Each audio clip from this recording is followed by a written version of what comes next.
Hello students. आज का अपना video lecture journey to the end of the earth इस लेशन पे है। और स्टूडेंट्स अक्सर मेरे को कहते हैं कि सर ये लेशन थोड़ा सा टफ़ है, समझ में आता नहीं है, थोड़ा सा इजी वे में नहीं लिखा है। तो आपको बता दूं कि ये लेशन जो आज हम शुरू करने वाले हैं इसको 1 to 1 लाइन टू लाइन पढ़ेंगे और साथ ही साथ इमेजेज जो आप सामने देख रहे हैं अंटार्कटिका की इमेज है ये, और ऐसी इमेजेस के साथ हम पढ़ने वाले हर एक चीज़ को एकदम से सिंप्लीफाई करके पढ़ेंगे। तो आप कहते हैं ना वो दिल थाम के बैठिए और इन्जॉय कीजिए इस लेसन का। तो ये अंटार्कटिका का एक सीन है जहाँ पर आप बर्फ़ ही बर्फ़ देख रहे हैं और आप जानते हैं दुनिया की सबसे ज़्यादा बर्फ़ 90% बर्फ़ यहीं पे है। और ये एक रिसर्च रशियन वेसल जो कह सकते हो रिसर्च जहाज़ है जिसमें ये जो क्यूरोसिटी सीकर जो लोग हैं वो और स्टूडेंट्स वगैरह हैं ये सब यहाँ पर आते हैं और अपनी अपनी इच्छाओं के साथ। ऐसे ही तिसानी दोषी भी इन्हीं का एक पार्ट है और उसने जब यहाँ पर अंटार्कटिका पे आके देखा तो महसूस किया अंटार्कटिका के बारे में और एक अपना जो ऐसे है journey to the end of the earth वैसा लिख दिया। तो चलिए मेरे साथ बने रहिए और इस लेसन को हम इसकी जो PDF है उसको पढ़ते हैं और वो सारी चीज़ें हम डिस्कस करने वाले हैं जो इस लेसन में आएंगी। और जो आपको लगता है कि ये थोड़ा टफ़ है तो मैं शुरू करता हूँ अपनी PDF के साथ, जो टेक्स्ट है उसके साथ शुरू करते हैं। तो journey to the end of the earth, धरती के अंतिम छोर की यात्रा, आप ये कह सकते हैं इसको। और दूसरे शब्दों में आप ये समझें, देखिए धरती की शेप कैसी है, अपने अर्थ की शेप कैसी है, अर्थ की शेप है राउंड। कैसी शेप है? राउंड शेप है उसकी। ऐसे में अगर ये राउंड शेप में अर्थ है तो इसका एंड क्या होगा, अंतिम छोर क्या होगा, ये होंगे। और तिसानी दोषी कह रही है कि मेरी यात्रा कहाँ रही, धरती के अंतिम छोर पे जहाँ पर अंटार्कटिका जो है वहाँ पर मेरी यात्रा रही। और इस यात्रा के दौरान उसने क्या महसूस किया, किस प्रकार का है, तो आप सबसे पहले तो ये देख लें कि ये लेसन जो है फर्स्ट पर्सन नैरेटिव में है। तो इसमें ऑटोबायोग्राफिकल एलिमेंट आपको देखने को मिलेगा, खुद वहाँ पर इन्वॉल्व है। तो आप कहेंगे कि एक उनका वहाँ पर मौजूद होना ऑटोबायोग्राफिकल और ये सब्जेक्टिव वे में लिखा गया है, क्योंकि जहाँ कहीं पर भी आई और वी जैसे प्रोनाउन यूज होते हैं तो वो सब्जेक्टिव वे में लिखा हुआ है। और यहाँ तिसानी दोषी ने अपने अनुभव शेयर किए हैं जब वो अंटार्कटिका की यात्रा पे होती है तो क्या क्या उसने देखा। चलो हम इस लेसन में बात करने वाले हैं, ठीक है। Journey to the end of the earth. Early this year, साल के शुरू में, I found myself aboard a Russian research vessel the Akademik Shokalskiy. साल के शुरू में ही आई फाउंड माई सेल्फ अबॉर्ड का मतलब होता है सवार होना। रशियन रिसर्च वेसल का मतलब होता है जहाजी बेड़ा, या यूँ कहें अनुसंधान जहाजी बेड़ा जो है उसको कहते हैं। तो एक रूसी अनुसंधान जहाज़ जो है उसमें मैंने अपने आप को साल के शुरुआत में ही अपने आप को वहाँ पर सवार पाया। और नाम उसका क्या है, द अकेडमिक सोकाल्स्की। नाम ध्यान में रखेंगे, क्या प्रोनाउंसिएशन इसका, अकादमिक सोकाल्स्की, अकादमिक सोकाल्स्की। तो मैंने साल की शुरुआत में ही अपने आप को एक रूसी अनुसंधान जहाज़ में सवार पाया और उस जहाज़ का नाम था अकादमिक सोकाल्स्की। हीडिंग का मतलब होता बढ़ना, टुवर्ड द कोल्डेस्ट, कैसा, coldest, driest, windiest continent in the world, Antarctica. और वो जहाज़ जो है अकादमिक सोकाल्स्की जो है वो बढ़ रहा था, आगे बढ़ रहा था। हीडिंग का मतलब बढ़ना, टुवर्ड द कोल्डेस्ट, दुनिया का सबसे ठंडा, सबसे शुष्क, सबसे हवादार, कॉन्टिनेंट का मतलब होता है महाद्वीप, इन द वर्ल्ड, दुनिया के सबसे ठंडे, सबसे शुष्क, सबसे हवादार महाद्वीप की तरफ बढ़ रहा था। और उस महाद्वीप का नाम क्या है, Antarctica. My journey began from 13.09 degree north of equator, equator का मतलब होता है भूमध्य रेखा, in the Madras and involve crossing 9 time zones, 6.3 body of water and at least as many ecospheres. अब देखो ये बात होगी इसमें,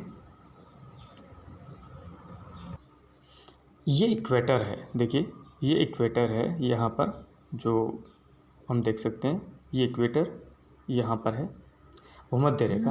और यहाँ से जो 13.9 जो है वहाँ से उसकी यात्रा शुरू होती है और मद्रास, जहाँ पर इंडिया में मद्रास है, वहाँ से उसकी यात्रा शुरू होती है। और ये जो साउथ पोल और नॉर्थ पोल में जब हम बात कर रहे हैं यहाँ पर उनकी यात्रा जो है वो शुरू होती है, यहाँ के लिए उनकी यात्रा जो है होती है।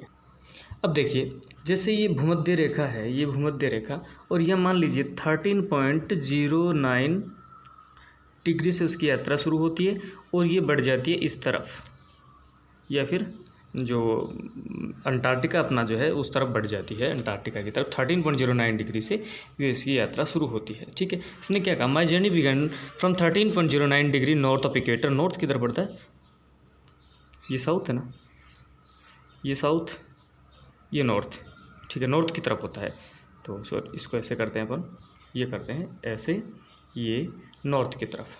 ठीक है, तो इधर होता है, my journey began from 13.09 degree north of equator in Madras and involving crossing 9 time zone. और इसमें क्या है, 9 जो समय के जोन हैं उनको पार करते हैं, 6 चेक पॉइंट जो सीमा रेखा है उनको पार करते हैं, 3 बॉडी ऑफ वाटर, 3 जलीय रेखाओं को पार करते हैं, एंड एटलीस्ट मैनी इकोस्फीयर, और कई पर्यावरणीय क्षेत्रों को पार करते हुए मेरी यात्रा जो वहाँ से शुरू होती है इस प्रकार ये रहती है। तो इसने कहा साल के शुरुआत में मैंने एक रशियन जो अनुसंधान जहाज़ में मैं बैठी, और नाम उसका एकेडमिक स्कॉल्स की थी, और दुनिया के सबसे ठंडे शुष्क और हवादार क्षेत्र जो अंटार्कटिका है वहाँ पर मैं उसकी तरफ ये जहाज़ बढ़ रहा था। मेरी यात्रा जो है मद्रास जो है भूमध्य रेखा के 13.09 डिग्री से वहाँ से मेरी यात्रा शुरू हुई, और इस दौरान हमारी यात्रा के दौरान हमने 9 समय के जोन जो है वहाँ उनको पार किया, 6 जो सीमा रेखाएँ उनको पार किया, 3 जलीय रेखाओं को पार किया, और न जाने कितने सारे जो पर्यावरण क्षेत्र है उन सबको हमने पार किया। ठीक है, by the time I actually set foot on the Antarctica, उस समय जब मैंने वास्तव में अंटार्कटिका पर पैर रखा था, कदम रखा, अंटार्कटिक कॉन्टिनेंट अंटार्कटिक महाद्वीप पर जब मैंने कदम रखा, I had been travelling over 100 hours in combination of car, airplane and a ship. So, my first emotion on facing Antarctic expansive white landscape and uninterrupted blue horizon was a relief। देखिए कितना लिखा है इसने complex तरीके से, देखिए क्या बोलता है, by the time I actually set foot on the Antarctic continent, और जिस टाइम पे मैंने वास्तव में अंटार्कटिक महाद्वीप पर जब कदम रखा उस दौरान मेरी यात्रा कितनी हो गया, had been travelling over 100 hours, मैंने 100 घंटों की लगभग यात्रा कर ली थी, इन कॉम्बिनेशन ऑफ कार, जिसमें आप कार की यात्रा में ला सकते हैं, एयरप्लेन की यात्रा को भी शामिल कर लो, और शिप की यात्रा को शामिल कर लो। ठीक है, सो माई फर्स्ट इमोशन, अब देखिए सो माई फर्स्ट इमोशन जो लिखा है वो कहाँ पर कनेक्शन है इसका, सीधा का सीधा ए रिलीफ, ऐसे पढ़ लीजिए, so my first emotion was a relief.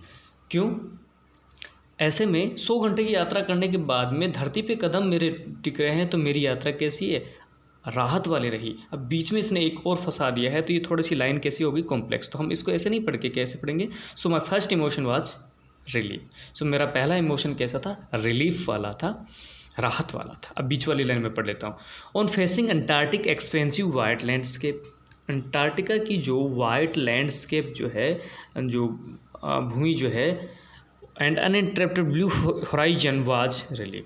तो अंटार्कटिका की बहुत विशाल तरीके से फैली हुई सफ़ेद बर्फ़ की चद्दर और निर्बाध रूप से फैली हुई उसका जो नीला जो क्षितिज है, उस पर जब मेरा पहला कदम पड़ा तो मेरा पहला भाव कैसा था, इमोशन कैसा था, राहत वाला था। कैसा था, राहत वाला।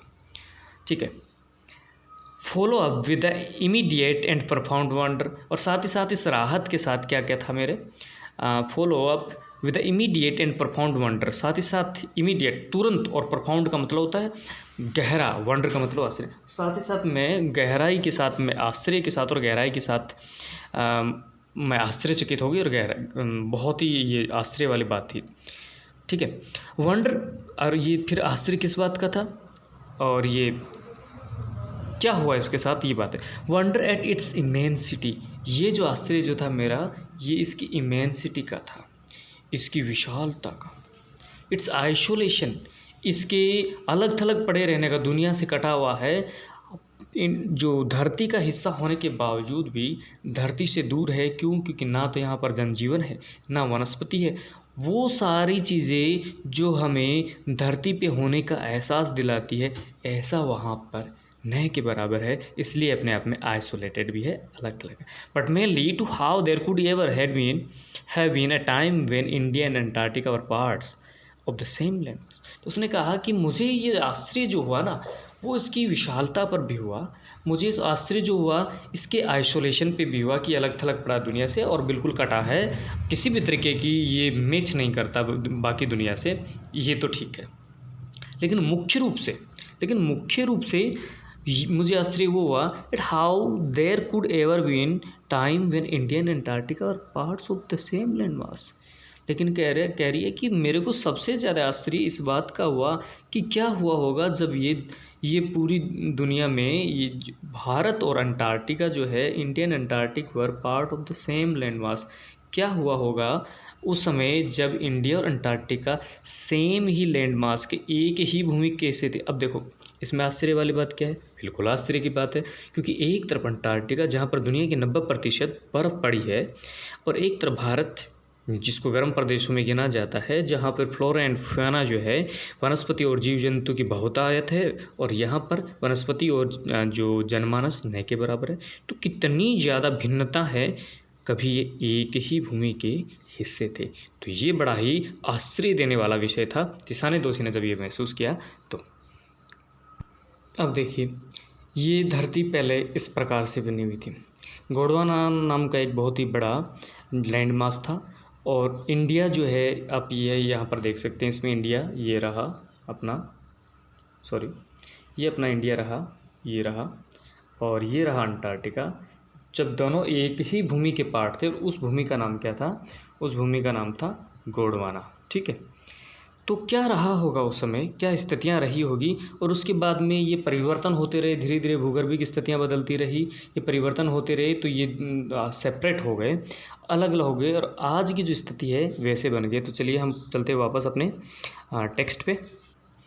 650 million years ago, 650 million years ago क्या हुआ उस टाइम पे? 650 मिलियन ईयर एगो, किधर गया रे, हट जा। 650 million year ago a giant amalgamant southern supercontinent Gondwana did indeed exist, centered roughly around the present day Antarctica। ये मैंने आपको एक पिक्चर में दिखा दिया है, और आपको एक बार फिर मैं पिक्चर दिखा दूंगा, और उसमें आप इसको देख लेना। 650 मिलियन साल पहले ए जाइंट अमागमेंट साउथर्न सुपर कॉन्टिनेंट, एक बहुत, अमागमन का मतलब होता है संयुक्त, अमागमेंट का मतलब क्या होता है, एक संयुक्त सुपर कॉन्टिनेंट था, एक महान महाद्वीप था, और उसका नाम क्या था, उसका नाम था गोंडवाना। वो उस समय एग्जिस्ट करता था, अस्तित्व में था। 650 साल, 650 million year ago, 650 million year ago पहले एक विशाल और साउथर्न सुपर कॉन्टिनेंट था, और उसका नाम गोंडवाना था, वो एग्जिस्ट करता था। और वो कहाँ पर एग्जिस्ट करता था? सेंटर रफली around the present day Antarctica. आज प्रेजेंट डे अंटार्कटिका जो है वो रफली कहाँ पर था? सेंटर था, बीचों बीच में था। ठीक है, उस समय things were quite different then, और उस समय चीज़ें बहुत अलग थी। Human hadn't arrive on the global scene. आदमी उस समय, मानव अब उस समय धरती पे दुनिया में नहीं आया था, ग्लोबल सीन में आदमी का निवास हुआ नहीं था, या उसका विकास नहीं हुआ था। And the climate was much warmer, और उस समय का जो क्लाइमेट है, जलवायु है, वो बहुत ही गर्म थी। Hosting a huge variety of flora and Fiona. Hosting का मतलब था शरण लेना या उसका होना। ठीक है, hosting a huge variety of flora and Fiona. Flora and Fiona को समझिए, देखिए फ्लोरा वनस्पति को कहते हैं, फ्योना जीव जगत को कहते हैं। ठीक है, और उस समय क्लाइमेट जो है बहुत ही गर्म था, और चीज़ें बहुत अलग थी। आदमी का निवास उस समय पर नहीं आया था, आदमी उस समय धरती पर उसका विकास नहीं हुआ था। तो चारों तरफ फ्लोरा एंड फ्योना, वनस्पति और जीव जंतु, वन्य जीव जो था, ये यूँ कहे जीव जंतुओं का बहुत बहुतायत में थे। For 500 million year Gondwana thrived, और फिर ये 500 मिलियन साल बाद में जो है गोंडवाना क्या हो गया? टूट कर अलग हो गया होगा, या जो इसमें बदलाव हो गए। ठीक है, but around the time when the dinosaurs were wiped out, और लेकिन उस समय की बात है, तब उसकी बात है जब डायनासोर्स जो थे वो वाइप्ड आउट हो गए, यहाँ से गायब हो गए धरती से। And the age of the mammals got under way, और मेमल्स की एज आ गई थी। मेमल्स क्या होते हैं आप सब जानते हैं। डायनासोर्स तो क्या हो गए, धरती से विलुप्त हो गए, और जो स्तनपायी जो थे उनकी एज आ गई, गोट अंडर वे, वो आ गए थे। And the land was forced to separate into countries, और ये धरती जो है ये जो हमारा जो सुपर कॉन्टिनेंट था, ये क्या होगा, धीरे धीरे बंटने लगा, टूटने लगा। Shaping the globe as much as we know it today, और आज का ग्लोब या आज की धरती का जो नमूना हम देखते हैं उसकी तरीके की शेप उसकी बन चुकी थी। ये आपको मैं इमेज से दिखा दूंगा, समझा दूंगा कि किस प्रकार का ये बन गया था। आगे देखिए, to visit Antarctica now is to be a part of the history. अब देखिए क्या करिए, मेरी यात्रा कहाँ रही, अंटार्कटिका पे। और अंटार्कटिका पर अगर किसी का विजिट होता है तो क्या समझना है, to visit Antarctica now is be a part of that history. अगर कोई अंटार्कटिका पे विजिट करता है, जो कि अब क्या हो गया है, हिस्ट्री का पार्ट, इतिहास का विषय बन गया है, क्योंकि कभी क्या हुआ करता था और आज में क्या बदलाव। टू गेट ए ग्रेस्प का मतलब होता है नज़र डालना, या उस पर हम ध्यान लगा सकते हैं। Of where we have come from and where we have could possibly healing. बहुत गजब की लाइन कही है इसने। देखिए मैं इस लाइन को कोट कर देता हूँ, तब आपकी एक ध्यान जाएगा इस बात पे कि हम कहाँ से आए हैं और किस तरफ बढ़ रहे हैं।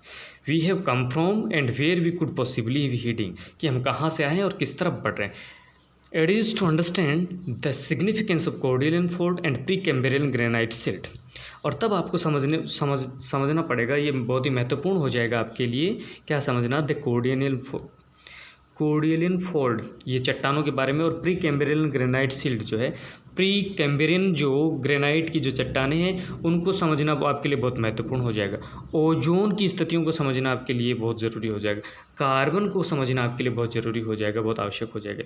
इसका इवेल्यूएशन, इसका जो निस्तारण और इसका जो उद्भव है, इवेल्यूएशन एंड एक्सटिंक्शन का मतलब होता है निस्तारण कह सकते हैं इसको, और इवेल्यूएशन का मतलब उद्भव। इसका उद्भव और इसका जो निस्तारण जो है, ये चीज़ें समझनी बहुत ज़रूरी है। दोबारा से पढ़ रहा हूँ अगर समझ में नहीं आया था। क्या कहा, अंटार्कटिका पर अगर कोई यात्रा करता है, जो कि आज इतिहास का एक विषय बन गया है, तो आपके दिमाग में एक बात आएगी, आप उसको कैटेगराइज करोगे, आपकी नज़र जाएगी कि हम कहाँ से आए और किस तरफ हम बढ़ रहे हैं।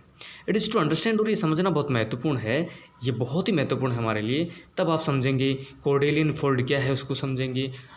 प्री कैम्ब्रियन ग्रेनाइट सिल्ट, जो प्री कैम्ब्रियन जो ग्रेनाइट की चट्टान है उसको समझना पड़ेगा आपको, ओजोन को समझना पड़ेगा आपको, कार्बन को समझना पड़ेगा, उसके उद्भव, विकास और उसके निस्तारण को आपको समझना पड़ेगा। ये चीज़ें आपको देखनी पड़ेगी। चलो मैं इसके बारे में थोड़ा सा आपको पिक्चर से समझा देता हूँ।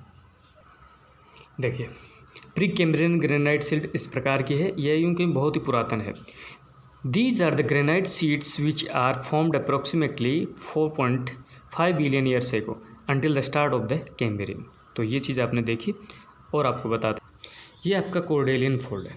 कोर्डेलियन folds are formed by system और group of parallel mountains range. समांतर जो श्रेणियाँ हैं उनके लिए कहते हैं। Together with the intervening plates and other features, जो बराबर जो समांतर जो प्लेट है अंदर ज़मीन के अंदर या भूगर्भ के अंदर जो प्लेटें हैं, जो समांतर तौर पे जो श्रेणियां बनी हैं पर्वतों की या चट्टानों की, उनको कोर्डेलियन फोल्ड्स कहते हैं। ठीक है, तो ये दो बात आपको समझ में आई होगी। आगे चलते हैं। When you think about all that can happen in a million years, और जिन चीज़ों के बारे में आप सोच रहे हैं, ये लाखों सालों में घटित होने वाली चीज़ है, ये लाखों सालों में घटित होने वाली प्रक्रिया है। It can get pretty mind boggling, और ये आपको दिमाग को चकरा देने वाली, प्रिटी माइंड बॉगलिंग, प्रिटी का यहाँ मतलब है इनफ, माइंड बॉगलिंग का मतलब दिमाग को चकरा देने वाली या इमेजिन कर देने वाली, आपके दिमाग को चकरा देने वाला प्रोसेस है इमेजिन। अब देखिए, कल्पना कीजिए, India pushing northward jamming against Asia and buckled it's crust and form of Himalaya. देखिए ये एक इन्होंने इमेजिन करी है। देखिए क्या समझना है, मान लीजिए ये इंडिया है और ये एशिया है। ठीक है, ये इंडिया है और ये एशिया है। इसने क्या बताया, India pushing northward, India northward इस तरफ धक्का मार रहा है। ठीक है, India pushing northward jamming against Asia, और ये एशिया की जो भूमि है वो जमी पड़ी है, वो हट नहीं रही है, एकदम से रुकी पड़ी है। ठीक है। Asia to buckle its crust, और यहाँ पर जो चट्टानें जो है अंदर जो प्लेट्स जो है वो क्या हो गई, बकल इट्स क्रस्ट, वो मुड़ तुड़ गई है। एंड फॉर्म ऑफ हिमालय, और क्या हो गया, यहाँ की जो चट्टानें जो थी, ये जो सीधी सीधी मैंने यहाँ बना दी, ये जो चट्टानें मैंने यहाँ पर बना दी वो क्या हो गई, मुड़ तुड़ गई, और ये सब ऐसे बाहर निकल गई, और ये किसका निर्माण हो गया, हिमालय का निर्माण हो गया।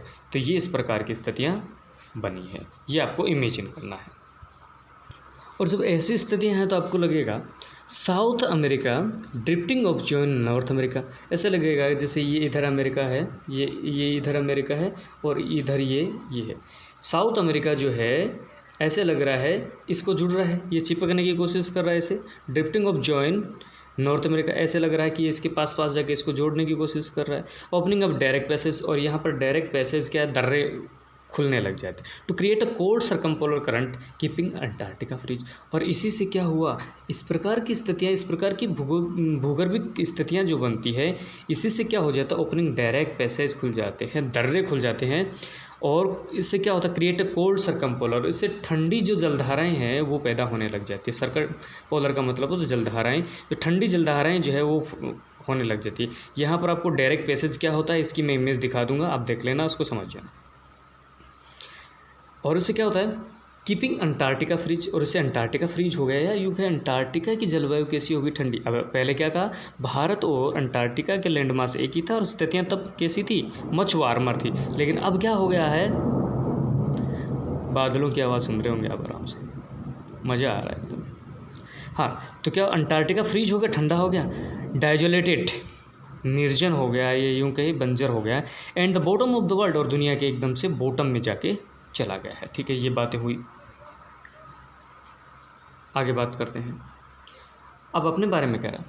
For a sun worshipping South Indian like myself, अगर कोई दक्षिण भारतीय जिसने सूरज की पूजा करी हो, या सूरज की पूजा करने से मतलब है सूरज के साथ उसका वास्ता बहुत रहना, क्योंकि साउथ में सूरज की गर्मी उनको बहुत जलाती है। तो मेरे जैसा जो सूरज की पूजा करने वाला कोई साउथ इंडियन है, two week in the place where 90% of the ice of total ice volume are stored in the chilling prospect, और मेरे जैसा जो हमेशा सूरज की गर्मी में तपने वाला, अगर 2 सप्ताह ऐसी जगह पे रह जाए जो जहाँ पर दुनिया की 90% जो आइस जो वहाँ पर स्टोर है, volume are store chilling prospect, और वो पूरा ठंडा का ठंडा माहौल है वहाँ पर, क्या होता है, बहुत ही उसके लिए कहें तो अजीब लगता है उसके लिए। कैसे, not just for circulatory and metabolic function but also the imagination, उसके लिए बहुत ही विस्मय परफाउंड वंडर वाली बात हो जाती है। कैसे, नए केवल सर्कुलेटरी, नए केवल जो अपने सर्कुलेशन है, ब्लड सर्कुलेशन है, या जो सर्कुलेशन के लिए है, प्रवाह के लिए,